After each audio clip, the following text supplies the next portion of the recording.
Magandang tanghali po sa inyong lahat. Ay, ang bilis naman talaga ng oras. Ang hirap din po kasing mag-isip kung anong kakainin namin at uulamin dahil wala po tayong schedule. So, chill lang ako ngayon. Ayan. So, ito yung naiisip ni Richan dahil madali lang po itong lutuin at mura lang po ang gagastusin dito. Ayan. Ito po yung aming pagkain ngayong tanghalian. Ayan, hinihimay ni Carlo ang lumpia wrapper. Ayan. So, hihintayin lang natin ang gulay kasi ginigisa pa lang ni Richan.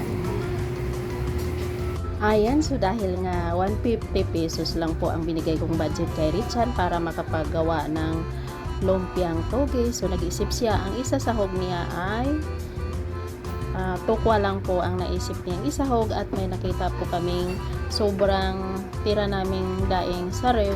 So, ito na lang yung naiisip naming idagdag sa pangsahog ng aming lumpiang toge.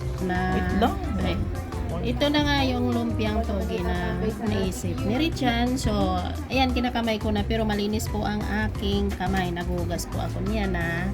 So, ito po, sa halagang 150 pesos po, ay meron na tayong ganito karaming serving po.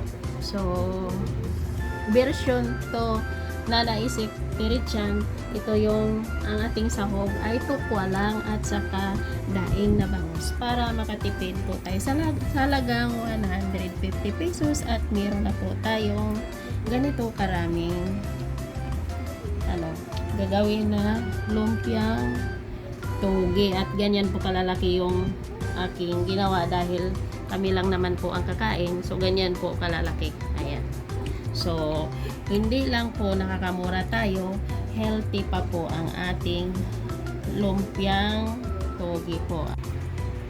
Ayan, gagawa na po si Richan ng ating sausawan ng lumpiang toge. Ayan, so ito na, titikman na natin. Ayan, luto ng ating lumpiang toge. So, sausawan.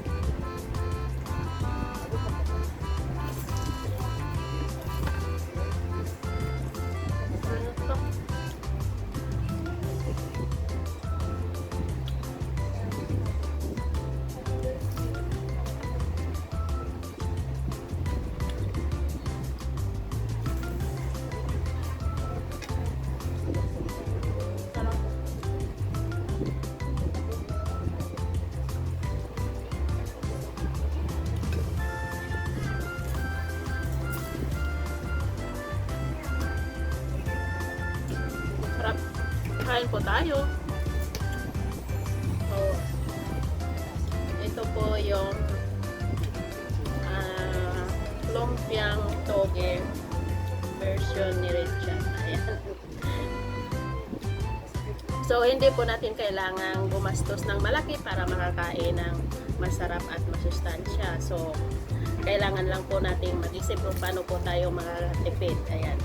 So, sa halagang 150 pesos, meron na po tayong masustansya at masarap na tanghalian. Ayan. So, kahit pang merienda nyo po ito, pwede rin po pang ulam sa kanin. Sa gusto lang na trip niyo. Kung ano lang yung trip niyo. Kung i-partner nyo sa kanin or kainin niyo ng porong ganito lang. Ayan for today's video. So paki-subscribe na lang, like and share. So, thank you, bye-bye.